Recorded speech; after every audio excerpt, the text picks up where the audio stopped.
Rudolph is showing up a couple days before Christmas. We got Mason Rudolph and the Steelers taking on the Bengals, and then Josh Allen going into LA to take on Easton Stick and the Chargers, man.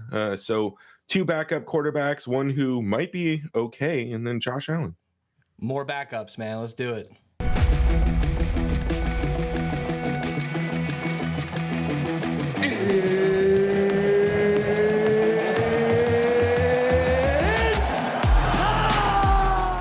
What is up, guys? Welcome to the Edge DFS. My name is Tyson Smith, joined by Ellie Hernandez. Ellie, how was your... What's today? That was Thursday night. How was your Thursday night lineups? I got my ass handed to me. Didn't have enough Derek Carr. Yeah, I did okay. I did have some Derek Carr. Ended up, I think, breaking even. I really got drunk and started doing some obscene betting in basketball. Ended up winning a decent amount of money there, but hey, whatever. It worked. Hey, that was nice, dude. Nice. Hey, guys, we appreciate you coming in. Throw us a like on your way in. Let's get to 75 likes on this one. Join that free Discord. Subscribe. We appreciate it. Let's get into this one. This should be an interesting slate here. We got another two-gamer. We've got a lot of these coming up. We got that Christmas one on Monday. It's a three-gamer. This one, we've got two games. We got Cincinnati going into Pittsburgh, 38 total. Bengals and Browning are 2.5-point road favorites. And then you've got Bills going into LA. Bills coming off of that great win against Dallas, dominating win. They're 12.5-point favorites on the road. It's a 44 total. Dude, let's first talk about this slate in general. As far as, guess what? Josh Allen's gonna be like 60+% owned, maybe even 70% owned. Is there a world where we can pay $2,000 less, get to Browning, get to some Bengals stacks, and maybe not go as heavy on Josh Allen because everybody in the world is gonna be playing him? Or is this just too obvious of a spot going against a terrible Chargers team, terrible defense? Gave up 60-some-odd points last week, fired their coach. Is this just too obvious? Do we have to play Josh Allen this week? So I guess maybe we should put a little bit of a disclaimer up for this show, right? If you're just hopping around and I start talking shit about the Bills, don't take that as like me actually thinking the Bills are going to lose this game, right? To your point, Josh Allen and this offense are going to be 60% owned. It's only a two-game slate. We're going to have to find ways to get different, and a lot of the show might be us talking ourselves out of having a little bit of that Josh Allen exposure. Yeah. And I think just kind of the easiest way to talk about it, bro, is it's a 12.5 game spread or 12.5 point spread. Like the Bills might get there by scoring a bunch of points in the first half, but that sounds like they're going to lean on the running game a little bit. To me, that opens up some offense for Easton Stick and the Chargers. But look, man, I think you have to consider getting different by possibly considering fading Josh Allen. 60% is crazy, man. That's a lot of ownership on a two-game slate. Yeah, and he's with him at quarterback. He's very expensive, as well he should be. It makes it a little bit more difficult to be comfortable with some of your builds and getting in a lot of these guys with the value plays, as well as even some of the value plays are too expensive. If you stack him and Kim, Cook, and Diggs, and it kind of sets you up to have to really punt here and there. Look, they're in a good spot, right? The Bills going into LA indoors. Can they keep up this momentum? Is this maybe a trap spot? Maybe they're looking ahead. They got to win all these games if to set them up for a better playoff position.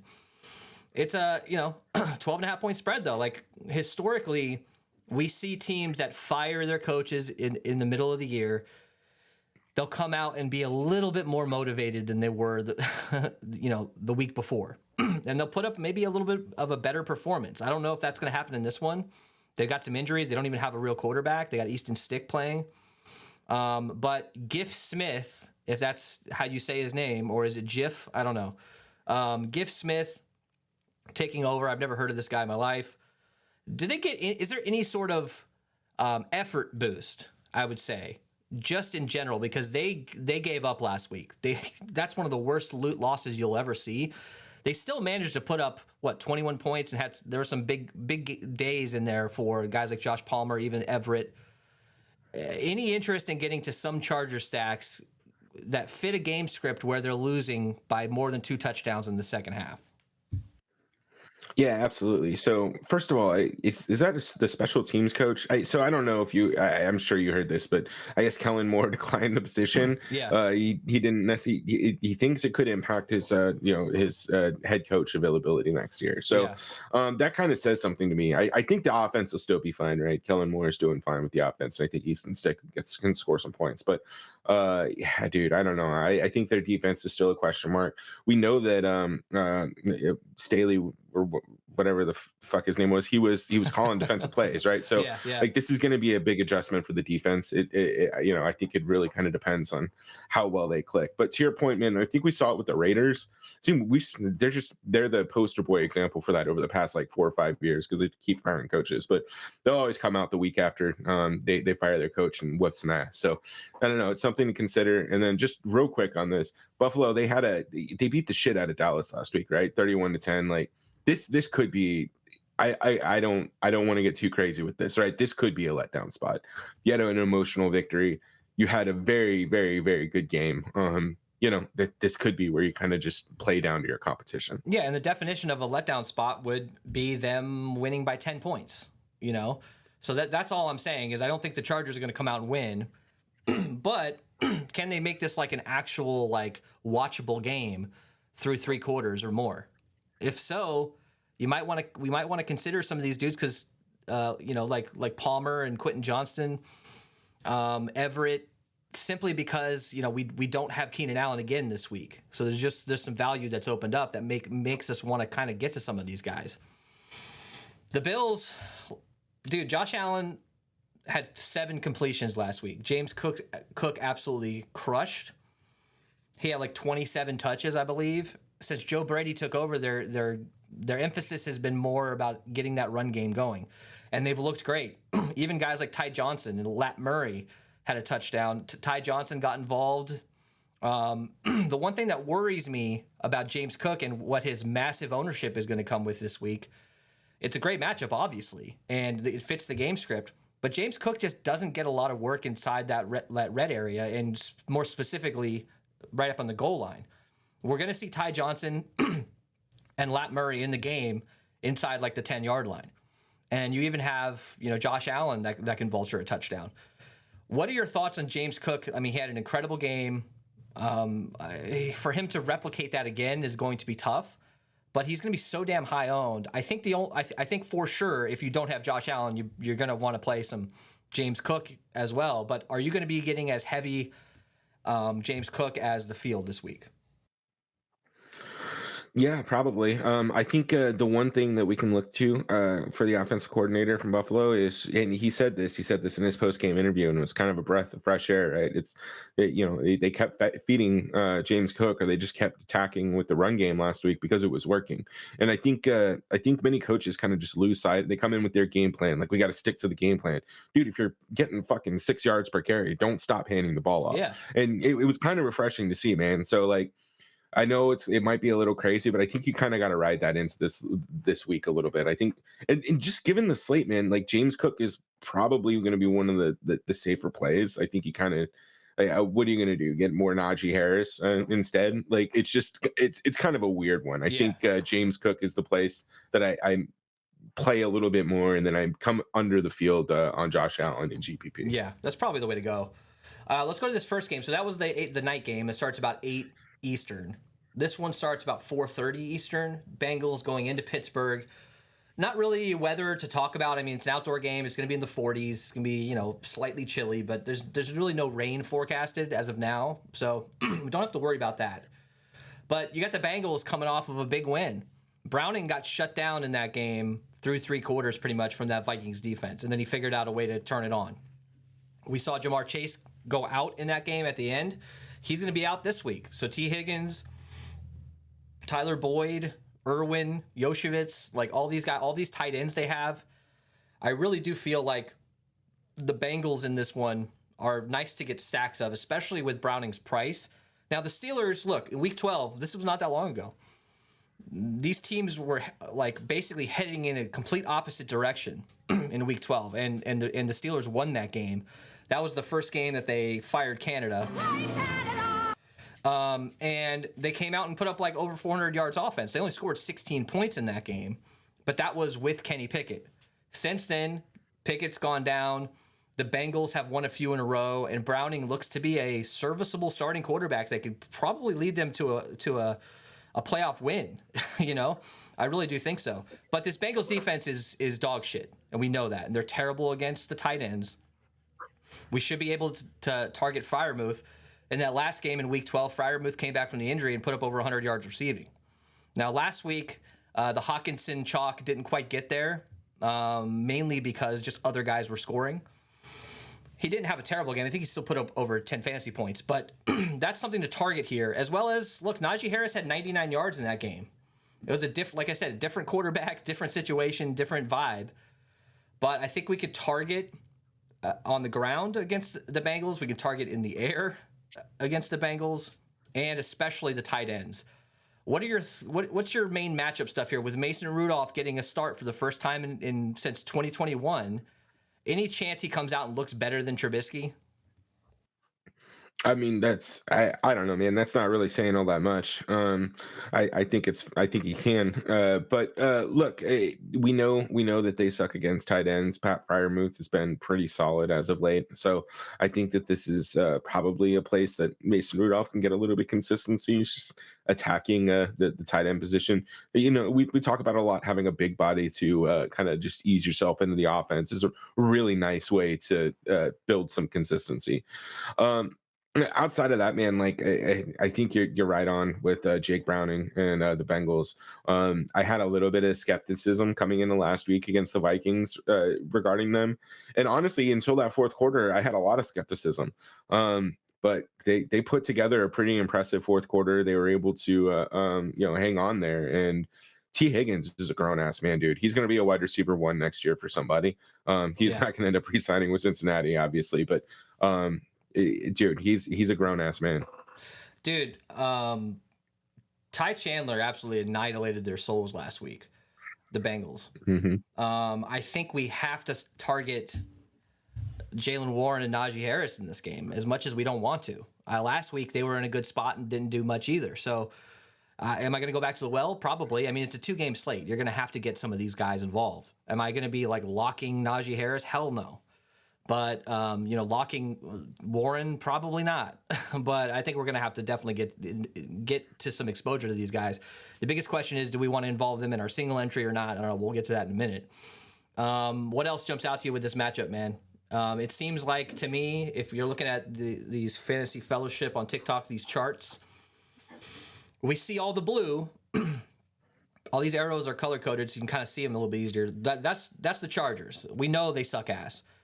The question here is, these Bengals, man, they're going to give up yards. They're going to give up opportunities. It's just to what extent, like how much, and can Mason Rudolph actually put up a decent game? I'm not going to get to a ton of stacks of him, but I'm going to have 100 plus lineups for this slate. I'm going to get to some. Besides this tight end situation and maybe the running backs, what jumps out to you matchup wise that we can attack? It just feels like, to me, the Steelers, their defense is fine. But they're trending down to the point where, at what point does the defense just they're not able to hold their own as far as this offense is? If they suck, how is the defense going to be able to shut them down this entire game? I don't know. What are your thoughts here for the Steelers defense, and what can we target from Browning and this offense? So, I mean, I think instead of necessarily getting too creative about what you think the Pittsburgh Steelers defense can stop, I think you really just got to kind of just give credit, tip your hat to Mike Tomlin, right? He's an excellent coach. I think you always got to consider his defenses just coming out ready to play a division opponent. This is a game that could have some impact on playoff seeding, right? So, like, I could expect him to get his team fired up about it. Their secondary has been pretty good. So, like, I think, if you're going to attack them, you can get through the run game. So, Cincinnati, I think it opens up some other options. Like, we're going to talk about this when we get to running backs, right? We saw Chase Brown kind of start the game over Joe Mixon last week, right? Yeah. Joe Mixon, I had a shitload of exposure to him. He kind of pissed me off, but I have Chase Brown in best ball, so it was nice. But it's good that they're finally getting him involved. But this could be a matchup where you could get a little bit of leverage playing a guy like Chase Brown, because you're talking about it. Jalen Warren and Najee Harris, they're probably going to have a little bit of chalk just because this is a plus matchup for them as well. So I don't know, man. I think running backs are kind of interesting in that game. Should be a slow pace and potentially a low total. So get a lot of offense that way. Let's get into our injuries here. Yeah, just pain. It was pain everywhere. So we've kind of talked about the key injuries. Obviously, Jamar Chase is out. He left that game in the fourth quarter. They still managed to find a way with T. Higgins stepping up and Tyler Boyd with that big catch at the end of the game. With Jamar Chase out, who are we targeting, dude? The obvious is T. Higgins. But does any of this value, like these third or fourth string wide receivers from the Bengals, like the Croc Hunter, Irwin, or Yoshevitz? I hope I'm saying his name right. Don't clown me in the comments. But you know who I'm talking about. Andre Iguodala. That's what we've been calling him. That's a little bit easier to say. Any interest in these low end dudes? Do we, like, if we're starting Browning and we're saving that 2,000 for our quarterback spot over Josh Allen, are we going to need any of these 3K type wide receivers, or these, the 3 tight ends on this team that are dirt cheap? Like, are any interest in that, and how big of a boost do you think those guys get? So I guess so I would be more inclined to play some of those guys on a showdown slate, at least the backup tight ends. I think the wide receivers are in play: Steve Irwin and Andre Iguodala for Cincinnati. But Dawson Knox is also 2,700, and then Pat Freiermuth isn't all that expensive. So This might be a weird slate where you consider double tight end Dawson Knox at 2,700, which again is still $300 less than the min price for a wide receiver, right? And then you throw Pat Freiermuth in the flex, and that might be enough to give you the flexibility to pay. And then again, if you're not playing Josh Allen, you might be able to do whatever you want. So look, man, I don't know you need to get too crazy in GPPs. To your point, we're going to be running 100 plus lineups. If we're going to 150 max, I will have 5 to 10% of those backups, specifically those 2 wide receivers. So let's talk about this other game, injuries. Keenan Allen's out. That opens up a lot of room for, obviously, Joshua Palmer, Guyton, Quentin Johnston. I don't know how much Quentin Johnston I'm getting to, but like, he did score a touchdown last week. He is getting a little bit more involved. I know he's kind of considered a bust, but this guy's still in his first year, and it's been a rocky year for everybody on that team. I think we got to consider all those guys, and especially a guy like Gerald Everett, who's definitely going to get involved. Who else, injury-wise, when it comes to the Bills? Ty Johnson, like I said, is a little banged up. He left that game. He was limited. He's questionable technically. Seems like he probably should play. If Ty Johnson's out, that just adds more upside to, obviously, James Cook, and maybe a little bit more, run for 50-year-old Latavius Murray. But this defense is banged up, dude. Micah Hyde's out. We obviously have a lot of guys on IR that are out. James Cook did pop up on the injury report as a DNP on Wednesday with an illness.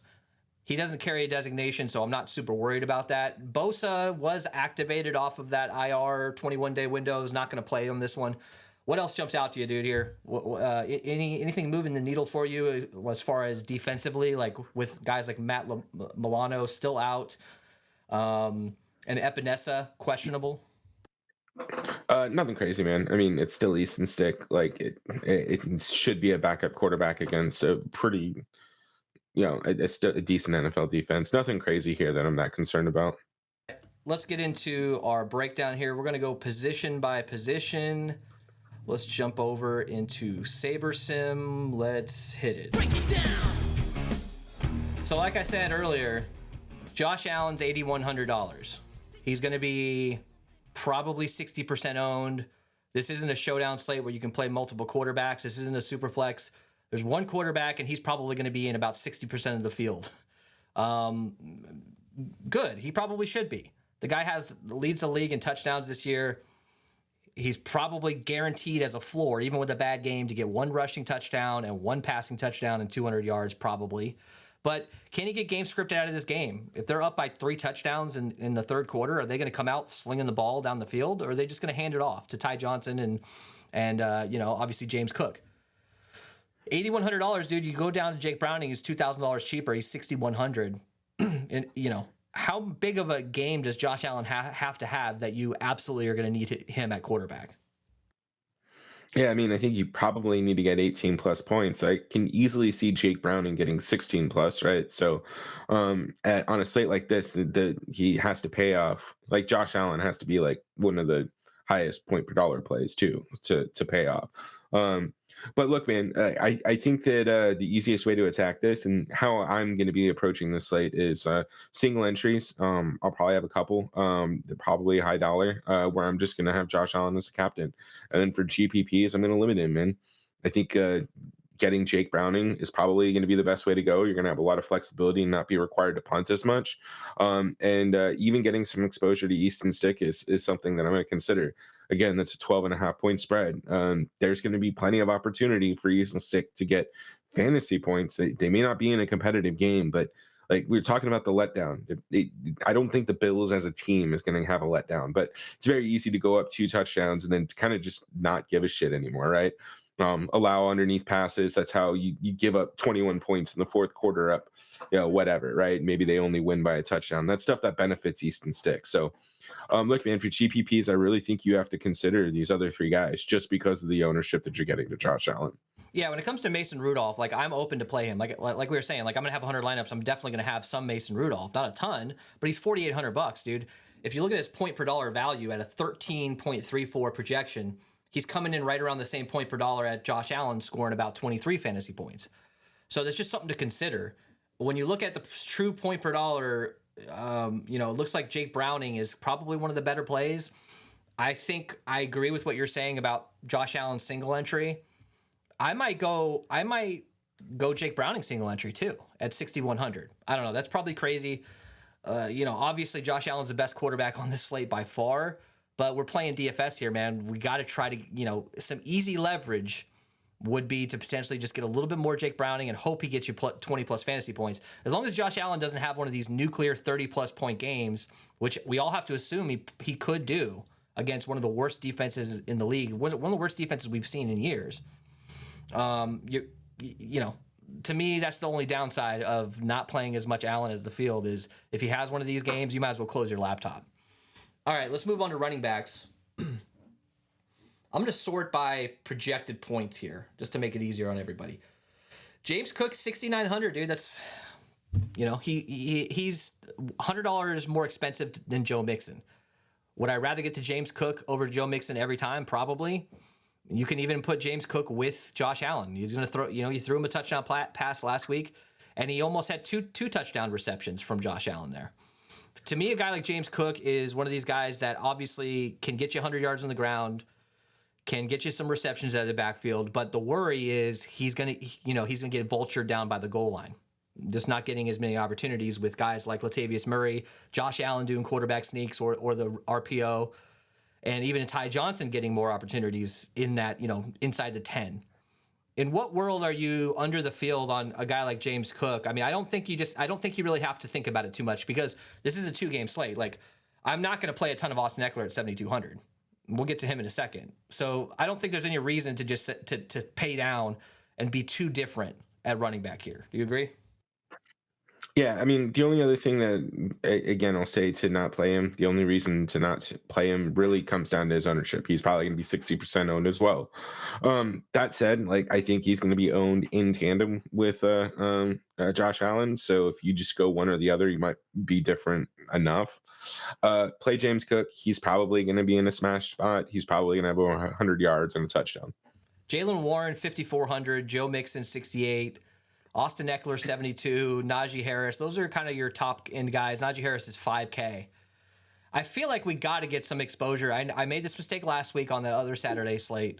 We got to get some exposure, though, to Jaylen Warren or Najee Harris.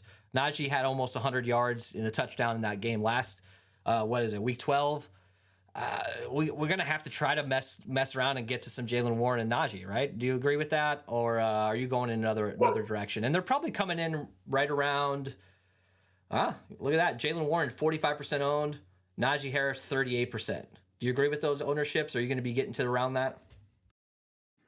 I mean, I think that there are projections like that just because there's only so many starting running backs on the slate. But I actually don't mind Najee Harris at 5K. I mean, I understand why his ownership would be so high, especially compared to Chase Brown, right? If you're going to spend $100, may as well just go up to the starting. Well, I guess starting air quotes running back for the Steelers. Yeah. But look, and I think you have to have a little bit of exposure. We know.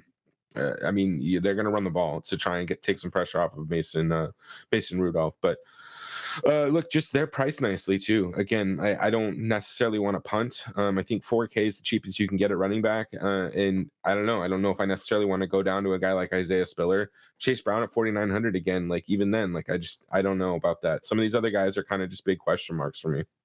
All right, let's talk about Austin Eckler, because I think you and I slightly disagree on how to handle Austin Eckler this week. He's $7,200. He's the most expensive running back on the slate. He got what, five attempts last week. Got, I think he got like 6 targets. Yeah, they got their ass blown out last week. So could you chalk it up to that? Maybe. But to me, it feels like Austin Eckler is one of these guys that, like, why would you continue to play Austin Eckler? Both for Austin Eckler and the team. He's a free agent next year. He's not going to be with this team most likely. Is there a world where you see guys like Spiller, Josh Kelly at 4,500 getting a little bit more run, and we see Austin Eckler just kind of take a backseat? Or do you think, motivation-wise, Austin Eckler and the team is going to be like, let's just use and abuse this guy. We might as well. We're paying him. He's one of the top running backs in the league. Let's just put him out there and let's give him the ball 15 plus times. Do you think that's how it's going to go down? I don't know, man. The one thing that I will say is that Austin Eckler, like he's pretty forward about being a fan of fantasy football. So even if they are in kind of a shitty situation, I think I still think that he'll try and perform for the sake of the fantasy stats. And I think he even has himself on his own team. But if anybody listens to his podcast, they could probably give us a little bit more insight. He usually is pretty transparent with whether or not he intends to play. So, but that said, like, I do think that I don't know that he's going to come into the game limited. I think that they're going to play him like they normally would. But to your point, I just don't know that Austin Eckler's been all that impressive at the running back position this year. And it may not be necessarily his fault. This team has been just the normal fucking Chargers team that we've seen over the past, I don't know, like 40 years, man. It's the same team. Doesn't matter who the quarterback is or whatever, right? The Cardinals in California. So look, they're gonna do what they do. They've had a struggling season, and we know that he's the best player on the offense right now. So like it's gonna be I think if Buffalo comes out and Austin Eckler is 100%, like that's the game plan. Don't let Eckler beat you. It's got to be Easton Stick. Dude, I mean, he's projected for around 40% ownership. I get it. It's a 2-game slate. You got to get 2 running backs. But am I going to have 40% Austin Eckler as the most expensive running back on the slate? Hell no. It's just going to be more of a natural fade to me. I'll get some of him. At the end of the day, it's still Austin Eckler. But, dude, look, these running backs fall off a cliff at a certain point, and you go, what the hell happened? And earlier this season, I think it was just a few weeks ago, he had one of the slowest looking runs I've ever seen. He run down the sideline. He looked like a fullback. Now, I'm not chalking him up to being done with his career. He's gonna get signed somewhere probably and make some decent money. My point here is, for this slate at this point in the year, week 16, nothing to play for. Is Austin Eckler at 7,200 worth the 40% ownership? I would say no. That's just me. All right, let's any value guys, like Ty Johnson, questionable, dude. He's been getting involved. I know James Cook is going to be super heavily owned, but can we handcuff any of these guys? Can we handcuff a Lat Murray, who could absolutely get you 2 touchdowns? If Ty Johnson's out, Lat Murray might be even more so in play. Any of these backups besides Chase Brown, are you interested in any of these guys? No. I mean, as much as I hate to say it, Najee Harris just being that closely priced to all of them, there's a way to get there. I think you're better off just getting to one of these more reliable running backs. Let's go to wide receivers here. So Stephon Diggs is 8,700. He's the most expensive wide receiver on the slate right now. I don't even know. Let's see what Keenan Allen was. He's 7,900. Jamar Chase was 7,500. So even, look, Stephon Diggs is still Stephon Diggs. I don't care what the box scores have been saying the last few weeks. He hasn't been great. but he's still Stephon Diggs, and this is a 2-game slate. We're going to have to get some exposure to him. In what world are you, pivoting off of Stephon Diggs? And if you're not playing Stephon Diggs with your Josh Allen stacks, who are you comfortable getting to? Because, last week, if we look at the snaps, it's kind of interesting. Stephon Diggs only got 46% of the snaps, and you got guys like Sherfield getting more than him. Obviously, that doesn't mean a whole lot. My point is why is he getting 46% of the snaps? Is probably just the game script, them winning that game by so much. I don't know, dude. Like, a lot of people might be scared to click his name simply because of his box scores the past few weeks. He hasn't really had a typical Stephon Diggs season, but he's still Stephon Diggs, right? Yeah, man. I mean, Stephon Diggs is he's been crushing it. Yeah, he hasn't been as active in the last couple of weeks. But again, right, let's let the offensive coordinator get a little settled into the offense. Again, last week he was able to just ride the running game. And I think it's a very easy decision to do, right? If your running game's effective as a new offensive coordinator, you keep fucking doing that. So look, man, Stephon Diggs is gonna get his. And of course, this Chargers defense is not anywhere near the same defense that the Cowboys is. Yes. So this would be a good opportunity for him to be in a get right spot. To your point, though, like if you think Josh Allen is going to be the optimal quarterback at 22 fantasy points, I don't really give a shit who you want to rotate in. You can throw in Gabe Davis, Trent Sherfield. You can literally we talk about it all the time, like. As long as you've got one of these elite quarterbacks throwing to you, you're in play if you're going to be on the field, right? So Yeah. I think you've got to consider some of these guys. Obviously, the larger field the GPP is, the deeper you can go into that wide receiver pool for Buffalo. So T. Higgins is 6,500, dude. This is a guy that you might, at least I might consider just locking into every one of my lineups. He clearly had his season has not gone the way we all thought it would when we were drafting him in best ball. But no Jamar Chase, he's clearly the number one. He got involved mightily last week, had 2 touchdowns. I think he goes right back to it, man. I think he gets 100 yards, at least a touchdown. He's $6,500, dude. He's dirt cheap. Guys like Tyler Boyd at 4,600, he's going to get an increased role. You're going to want to get to a lot of him.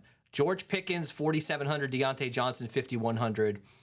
There's not a lot of absolute stud. I mean, there's 2, but besides Diggs and Higgins, I think we got to try to figure out if we're going to fill in the flex spot with another wide receiver. If who we're going to get to in that third spot. You could probably punt. A guy like Palmer at 5K is really interesting as well.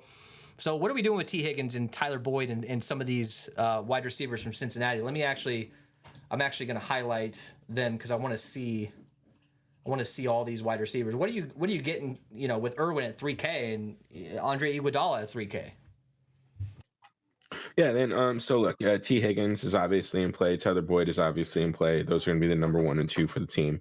Irwin and Andre Iguodala, they're fine too, man. I do think that they're going to get a little bit of run. I think the one thing you need to consider though is just it depend. Dawson Knox, I like him at 2,700. I think that he's a reasonable punt. If you're playing these guys just for salary sake, maybe you consider just punting with Dawson Knox instead of the tight end spot. So, that is an approach. But both those guys will be in my player pool. I'll have them, especially in the 150 max. So look, Josh Palmer probably be around between 40 to 50% owned. I love Josh Palmer. I always loved him. He was my second highest wide receiver I drafted in best ball this year. With all these injuries that we always see from the Chargers, he's in line to be the number 1 dude and get some targets. Quentin Johnson at 4K. We're looking at all these Chargers options here. I think probably those 2 guys are the only ones you'd consider. Maybe Guyton for a showdown slate. But they seem to be grading out a little bit better than a guy like Gabe Davis at 5,300. Gabe Davis, boom or bust. We know what to expect from him. This could be a situation where Gabe Davis comes out and has 2 or 3 touchdowns. It could happen any week, but most likely he's probably just going to come out and get 50 yards and 5 targets. What are we doing with some of these middle range guys right around this 4 or 5K price tag? And I haven't even mentioned Deontay Johnson or George Pickens, man. Johnson last week had a touchdown. You can't avoid George Pickens at 4,700, even though he pretty much hates his life at this point and won't even block for this team. He's pretty much checked out. Who in this range is your favorite? Are you on Josh Palmer as much as I am? Yeah, I mean, I don't know how you don't play Josh Palmer. It's Quentin Johnson. We've seen is not the guy. He lucked out and ended up with like 10 fantasy points last week because he got that last second touchdown. But that's not who he's been all season. I know.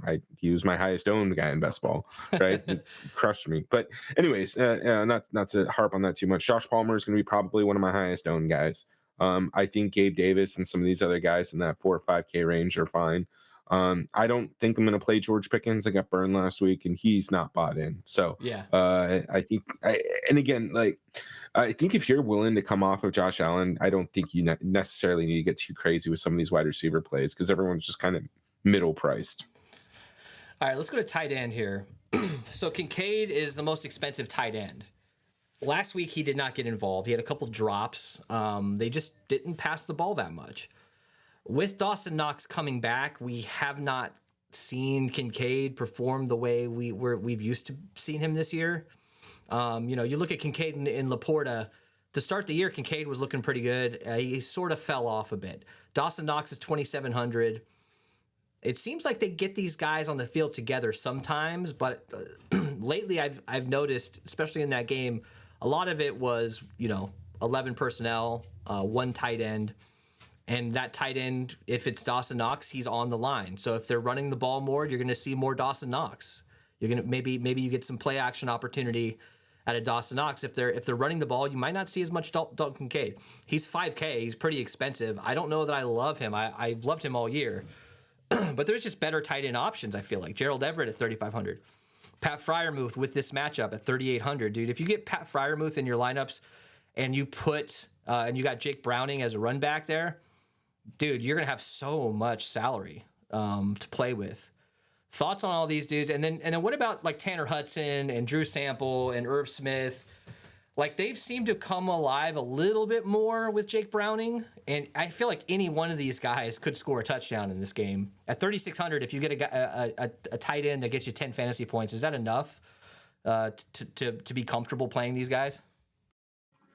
So look, man. First of all, we'll start with Dalton Kincaid at 5K. I just don't know that I'm necessarily bought in. Like, I don't know if he's really had that kind of performance at all this season. Maybe once or twice. So I don't know that I'm gonna have a lot of him at 5K. Gerald Everett at 3,500. I think he's fine. Pat Freiermuth. We've been talking about this whole time. Like you run tight ends against Cincinnati, so I'll have a decent amount of him, especially at 3,800. He's just well priced. But outside of that, man, like. Dawson Knox has true 2 touchdown upside. He has upside to be wide receiver, tight end, one on the slate, right? I just at his price, 2,700. I just don't know how you don't consider paying for him over guys like Drew Sample or Connor Haywood, right? I know you can go down to the $2,500 punt, but for $200 more, you get Dawson Knox.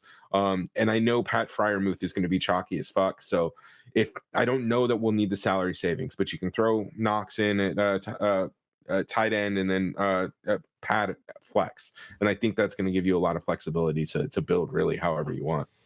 Yeah, man. There's not like this clear cut like tight end that's going to be 50% owned. At least I don't think so. We're looking at ownership now. It looks like Gerald Everett's going to possibly come in as one of the higher owned. I think that'll once we get an update from SaberSim, I think Freiermuth will probably be that guy. But with Keenan Allen out and Gerald Everett, is basically like a Anquan Bolden tight end. We'll probably expect Freiermuth and Everett to be the highest owned. And I like Freiermuth the most.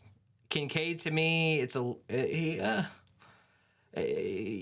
flip a coin as to who's going to score a touchdown for this team as far as tight ends goes. But I like Dawson Knox at his price, like almost half the price. All right, so defense. This should be pretty straightforward. On paper, you probably want to target a team like Buffalo against the Chargers. Easton Stick, the backup. He threw a pick six last week. He's probably live to throw to be losing in this game and have to force the ball into some tough spots, possibly get sacked with these with these edge rushers just pinning their ears back, up by 2 or 3 touchdowns. They know they're going to pass the ball.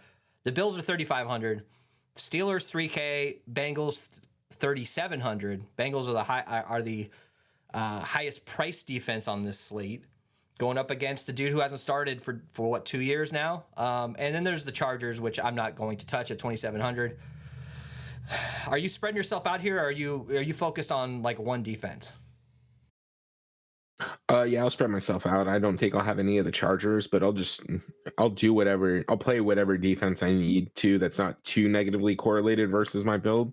But look, man, if I have to play the Steelers so that I can get a better wide receiver, I might end up doing that. Yeah, not a whole lot to talk about here. I mean, I think the Bills. Let's look at ownership here. Bills are definitely going to come in as the highest owned, as as well they should be, going up against Chargers offense without Keenan Allen. And they're not even the most expensive. So I think Bills at minimum in your single entry, and you probably want to get to 25+% across all your lineups. All right, so let's look at value, dude. If you guys are jumping around, let's just talk briefly about some of the best value plays. Obviously, a guy like Jake Browning at his price with his projection is grading out pretty well. But you got guys like Tyler Boyd who are cheap, 4,600.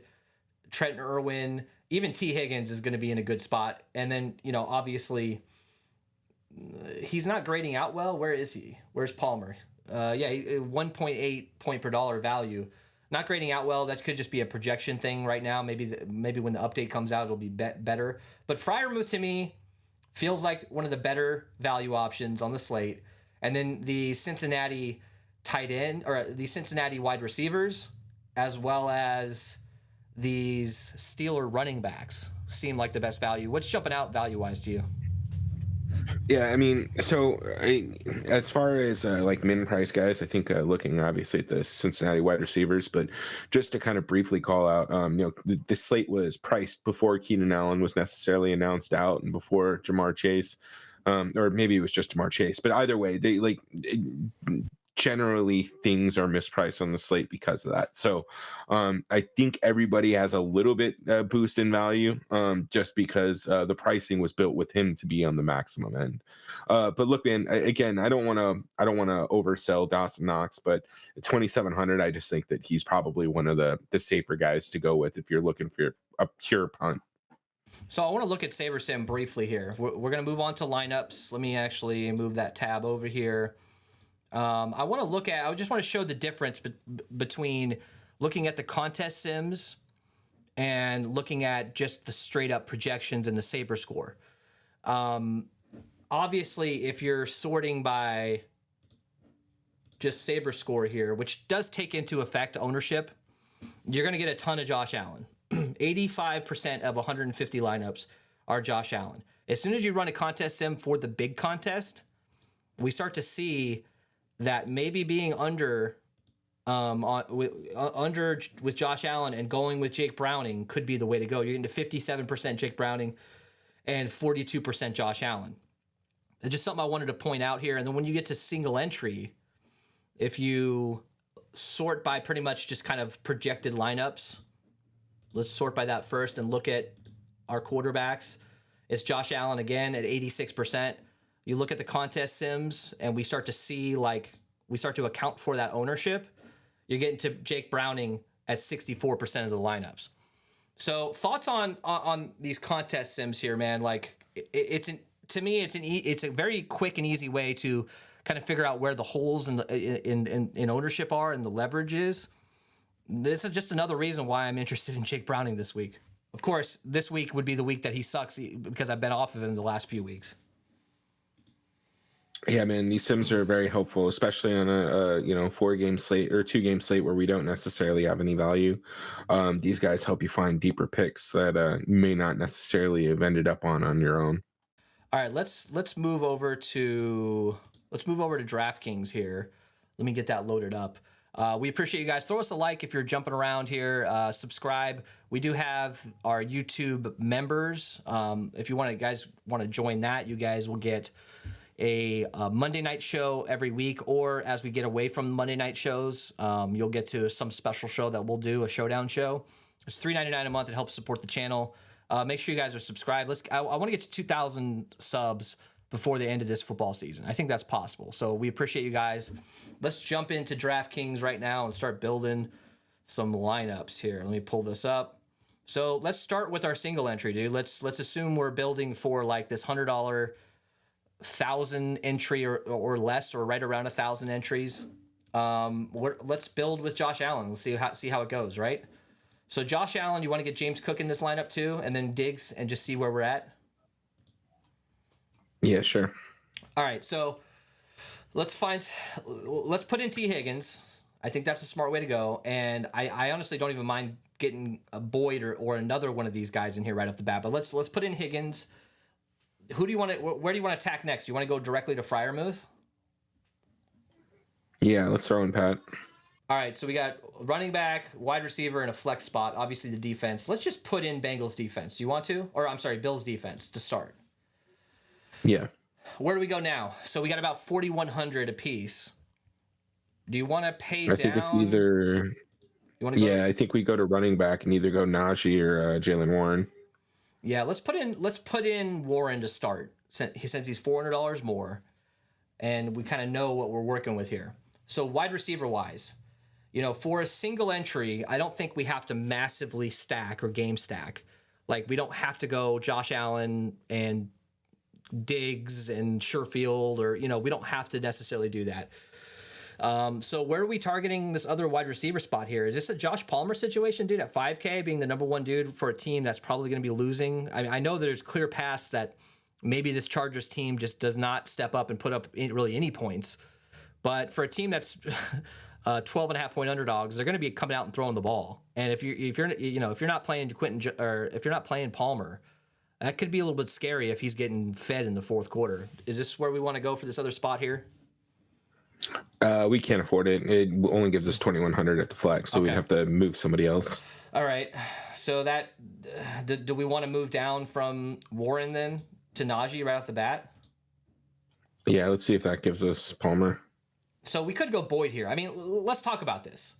Like, Boyd at 4,600 as the number 2 for a team that should put up some points versus Palmer as the number 1 wide receiver for a question mark. Who would you prefer? I mean, like, I don't mind putting Higgins and Boyd in the same lineup together because they're just mispriced. Yeah, I think Boyd's fine. I mean, Palmer's obviously wide receiver 1 in that offense, but it is not a great matchup.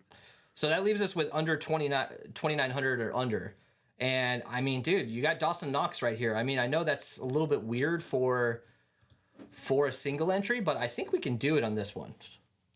It's not bad, dude. We got Josh Allen, James Cook, Najee Harris, Stephon Diggs, Higgins, Boyd, Freiermuth, Dawson Knox, Bills defense. We went heavy Bills on this, and I think that's okay because for our single entries, we might just have a lot less overall stacks of Buffalo. We'll still get to pieces, obviously, but for a single entry, this feels pretty good. You leave $200 on the table. Feels like this is probably maybe slightly dupable, but not too bad. What do you think about this lineup?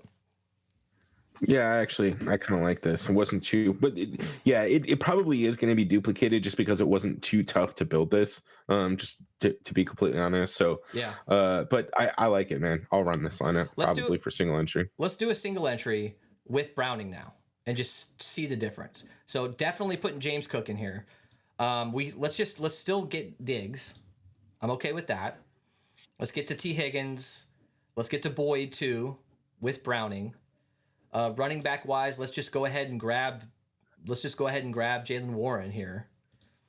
And I mean, do we want to get to any of these Cincinnati guys? I don't think I want to for single entry. I think probably Freiermuth is still the better play. But now we have a ton for this flex spot. So let's just go ahead and put Bills in. And that gives us, well, it's still not incredible. 4,500 left. So who would we grab here in the flex? This is kind of a weird spot. You're almost better off just going with Josh Allen. We can get a similar build almost, right? Yeah, that's kind of the thing that I was saying, right? Like, if you're gonna, like, none of those plays at that point are, I mean, unless you want to go down to a 3K guy, but that 4,500 range is just really weird, man. I think you can punt and then just go back up to Josh Allen. Yeah, I think Josh Allen's how I'm rolling. Like, that was a very clear and obvious way for single entries. Let's get into some GPP builds here. So let's build with Josh Allen at quarterback. I keep saying captain. And let's go heavy Buffalo. So maybe like, do we want to leave James Cook out of this? And assume this is a Josh Allen 3 passing touchdown, 1 rushing touchdown kind of a game, and get Diggs and maybe one of the tight ends or even like Gabe Davis or something in here in a stack like this. I think you go, I think you're fine. Fade James Cook. I don't even know you stop at 2. I think you go 3 from the Bills offense. Go Diggs, go Shakir, and then go Knox. I think that's fine. Or even Sherfield, right? You called it out. What did he have? 56% of the snaps last week. Like, I don't hate doing some of that shit. Yeah, Sherfield 57% of the snaps. I mean, it was a weird game script last week, so I don't know how translatable that is into a pass-friendly game script. But let's do it. Here, you know what? Let's get Gabe Davis in here. So let's pull Shakir. Let's get Diggs, Gabe Davis. Do you want to go a tight end? You want to go Freiermuth, or I'm sorry, you want to go Kincaid? Yeah, let's. Oh, I mean, I like Knox better, but we can do Kincaid. Let's see if we can build it. All right, let's put Kincaid in. I'm not gonna have 0 Kincaid. Like, it's still Kincaid. I think he can still do well. All right, so we got 4 Buffalo guys. Let's run it back with somebody from LA. Try to get a nice little game stack going here. Who would be the one guy you're running back? Are you going Austin Eckler here? Can we even afford to do that? Well, this might be weird, but what about so what if we fade the Bills defense here and then we actually go Josh Palmer and Gerald Everett? Okay, I like that. Let's get Palmer, double tight end with Everett here. All right. And defense, let's probably go. You want to go Bengals or you want to go Steelers? Let's do Bengals. All right, let's go Bengals. Leaves us with 2 running back spots open, 5,300 apiece. So probably want to get to one of these running backs from Pittsburgh. Is this a mix-in situation? Like, if we're fading, like, because we don't have T. Higgins, we don't have anybody in this lineup, which I don't like. Do we want to get a guy like Joe Mixon in here without his quarterback, if we're fading his quarterback? I don't know if we'll be able to afford it, but let's try it. 3,900. No, we can't. Yeah, you're right. Let's go down from Kincaid. I can already see that's going to be a problem. Let's put Knox in. Let's go with Mixon. And I mean, a running back and run back. Is that okay? Like, are you okay with that, Warren? I don't hate it, man. Like, this is GPP, and we're gonna need to be weird. Like, that's actually kind of an interesting lineup. So Allen, captain, Mixon, Warren, Diggs, Josh Palmer, Gabe Davis, Knox, Everett, Bengals. It's kind of what we're working with here, man. When we're playing with Josh Allen. So let's go ahead and build a Browning GPP lineup. Let's go heavy. Let's go heavy Cincinnati. Do we want to get weird with like a Chase Brown running back, or do we just want to stack up T. Higgins, Boyd, and maybe the tight ends, or even get to a 3rd wide receiver from this team? Yeah, let's maybe go a 3rd wide receiver. I don't know if I like Brown, but it's just so hard if we can just pay $100 more and play Najee Harris. Yeah, do you want to go with Irwin or Andre Iguodala? I mean, let's just go with Irwin. They're both. I mean, we're just going to rotate them in. They're both the same price. And remember, we're building lineups for 150 or whatever thousand entries. Like, we got to get interesting. We got a game stack most likely. So that's why we're running with 3 dudes here. So let's get some Bills guys going here. We definitely want to do that. So let's get James Cook. Do you want to get to? Let's see if we can afford Diggs in a lineup like this. Do you want to, or you want to go down to somebody else? Yeah, let's see if we can pay for him. Put Diggs in. And obviously, this flex spot, you're probably going to, you want to get that. You probably want to get a guy from that late game, just in case. Just a reminder. Where are we going now, dude? You want to do a run back with one of these Steelers running backs? Yeah, put in.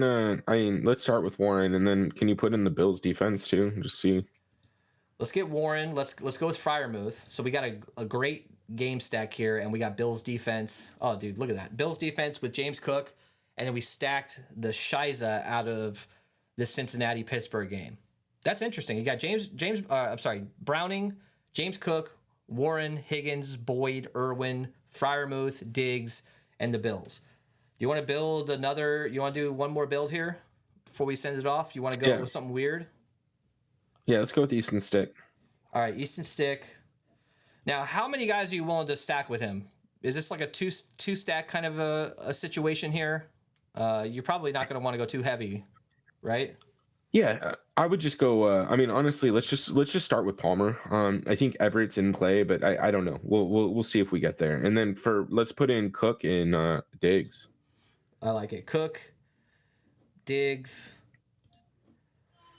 Do we want to get? Get another Buffalo in here? Like, like make it like a weird 2-3 sort of stack. I mean, yeah, dude. Like, put in Dawson Knox and Pat Freiermuth. All right, let's do it. Knox. Let me put him in the flex. Let's put Freiermuth here. Let's get Knox. Where are you, bro? There he is. It's looking like it might be a 2 tight end sort of situation. I don't know how much I want to do of that, but like, I don't hate it. All right, so running back. We're kind of avoiding, Mix. Like, we haven't really built with Mixon a lot.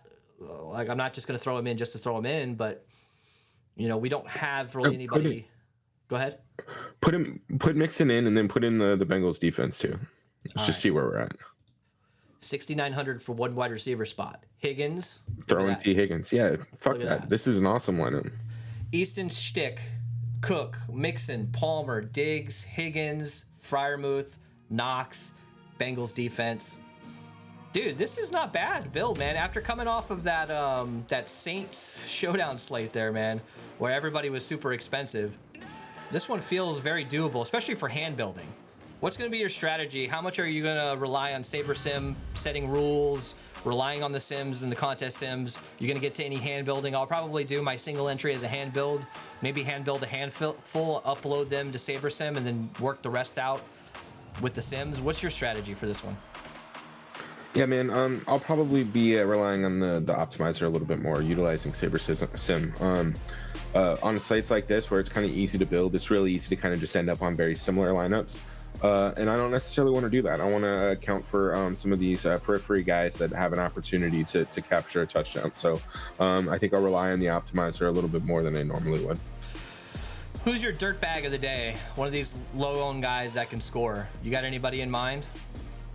Dawson Knox. I like it. I've said Andre Iguodala or Yoshevitz or whatever the hell this guy's name is. I've said it so many times. I might as well double down and just say he's going to score a touchdown in this game. We appreciate you guys. Throw us a like on the way out. Subscribe. We will see you for Sunday Night Football. And then we've got a Monday 3-gamer we're going to be putting out probably, Sunday. We'll see you guys then.